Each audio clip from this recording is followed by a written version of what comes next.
Assalamualaikum warahmatullahi wabarakatuh. Perkenalkan nama saya Rahmat Setiawan. Saya di sini akan mempresentasikan materi yang berjudul Rencana Mutu Kontrak atau RMK dan RPMK dalam proyek konstruksi. Dimulai dari definisinya dulu, RMK atau Rencana Mutu Kegiatan ialah dokumen perencanaan yang berisi standar mutu, prosedur, dan kriteria pencapaian untuk suatu kegiatan atau proyek. Fokus pada pengendalian kualitas agar hasil sesuai ekspektasi. Ilustrasi dokumennya ada judul kegiatan, tujuan dan ruang lingkup, standar mutu, tim penanggung jawab, dan alur pengawasan kualitas.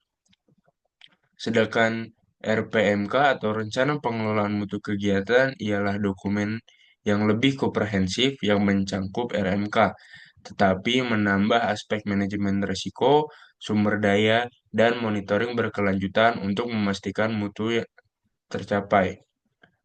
Ilustrasi dokumennya ada analisis risiko, jadwal dan anggaran, prosedur mitigasi masalah, dan matriks evaluasi bulanan. Tujuan dari RMK itu sendiri ialah menetapkan standar mutu yang harus dicapai dalam pelaksanaan kegiatan proyek. Contoh, material beton harus memenuhi SNI 032847-2019. Yang kedua, menguraikan prosedur kerja baku untuk konsistensi output. Contohnya, langkah-langkah pengujian tanah wajib mengikuti ASTM D1586. Yang ketiga, memastikan keseragaman dalam pelaksanaan tiap tahap. Contoh, semua tim menggunakan checklist inspeksi yang sama. Tujuan RPMK ialah memantau real-time kualitas selama konstruksi berlangsung. Contoh, laporan harian ketebalan aspal dengan alat skrit. Kedua, mengantisipasi resiko yang mengganggu mutu.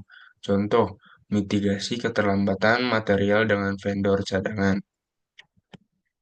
Yang ketiga, evaluasi berkala untuk penyesuaian lapangan. Contohnya, meeting mingguan revisi metode kerja jika curah hujan tinggi. Perbandingannya dari aspek fokusnya. RMK, aspek fokusnya ialah standarisasi kualitas input atau output proyek.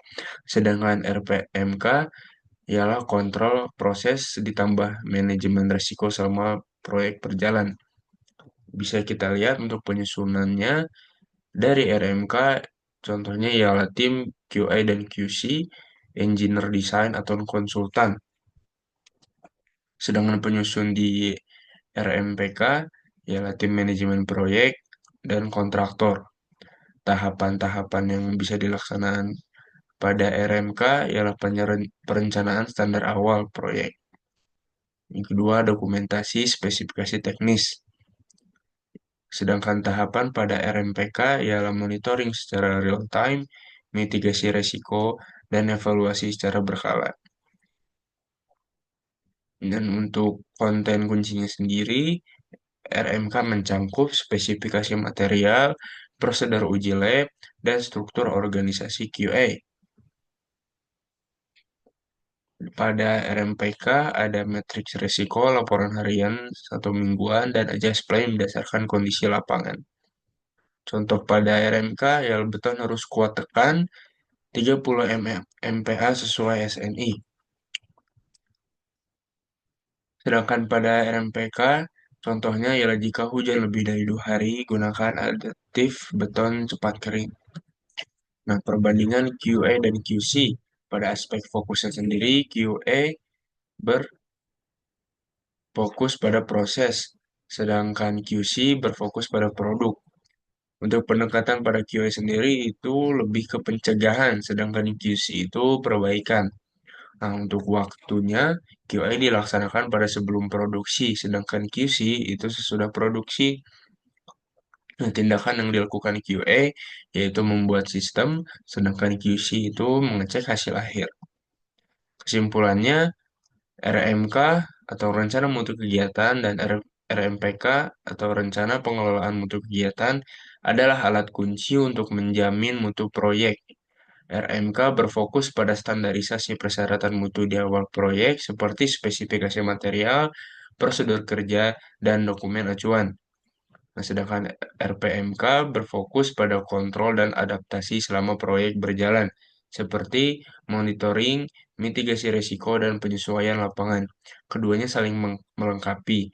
RMK itu untuk pedoman mutu agar proyek sesuai standar, dan RPMK itu pelaksanaan dan antisipasi agar proyek tetap on track.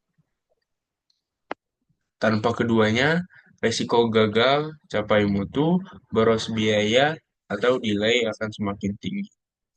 Sekian presentasi dari saya. Bila ada kurang, saya mohon maaf. Assalamualaikum warahmatullahi wabarakatuh.